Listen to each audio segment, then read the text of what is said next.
We're back again. David Leddick. David Leddick's Come On Out with David Leddick Show. And we have another very interesting guest with us. We're very lucky because we have a dance company that is touring the East Coast. It's the Shaun Dorsey Company. And we're going to get a chance to talk to some of the people who actually work in the company, dance in the company, perform in the company. And this is Shawna. And first of all, before I tell you anything more, Shawna, tell us once more. In this show, you are Peggy Lee, who has returned to us.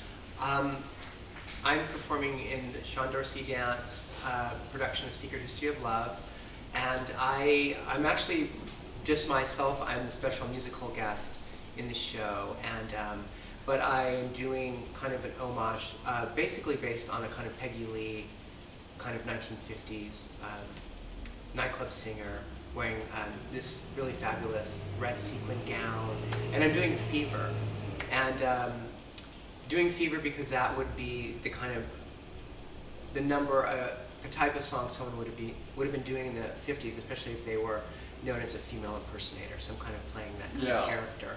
Interesting. No, because the show is really about, it's called The History of Love. It'll be all over by the time you see this, so you just have to know about it. You can track it down somewhere else. But it's about LGBT relationships, the history of them, older people of that community, which is me. And it's a very, very interesting show. Very interesting show. So tell me this. We're going to do this, the usual interview questions. Okay. And you can just answer them as you wish. You could say, I'd rather not say. Okay. It's Great. okay. Yes. But, so let's say, how old were you when you realized that you had attraction to anybody? That you had kind of a sexual feeling about somebody, or whether, even if you didn't know it was sexual, that you kind of had something special for someone? Well, I would say I was quite young when I realized I wasn't like the rest of the boys. So I would say by around the age of 4 or 5, I knew that I was different. I didn't have language for it, of course, but I was pretty young when I realized that the usual programming probably wasn't going to work on me. So, but was it a person, or was it an image, or was it a movie personality or something? Well, mine was Flash Gordon. Oh. In the comic strips, I thought he would very tight clothes. I knew that he was for me. He looked, yeah, he had the nice pompadour and everything. And was there a specific personality? Well, I would say, in my case, I definitely was curious about, I mean, it was gender related versus sexual orientation related, which came out later. But was there a person? I would say that there were several people that... Real people? I mean, in your life? Not in my life, mostly like people on the big screen. Yeah. People such as, well, like Julie Christie. I loved her. Who else would I say?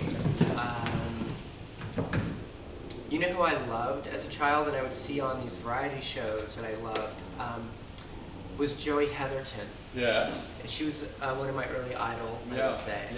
Yeah, so these were kind of the people that... Kind of a mini blonde bombshell. Yes. Yeah, I remember. And these were sort of the kind of guide stars of that you're going to pattern yourself on. Yeah. So how old were you, say, maybe when you really kind of made some sort of, okay, this is a real person that I'm really attracted to, and there was some kind of response, so there was kind of, not necessarily sexual, but some sort of more than just pal kind of thing? Well, you know, when I was about 10 years old, I was living in North Carolina, and I had a friend of mine, and the second we laid eyes on each other, we both had this kind of recognition. Again, not like many viewers will know, not having language for it, but that instant recognition that... But how old were you? I was 10. Yeah. That we were different, you know, and we actually ended up, our families moved around the country together.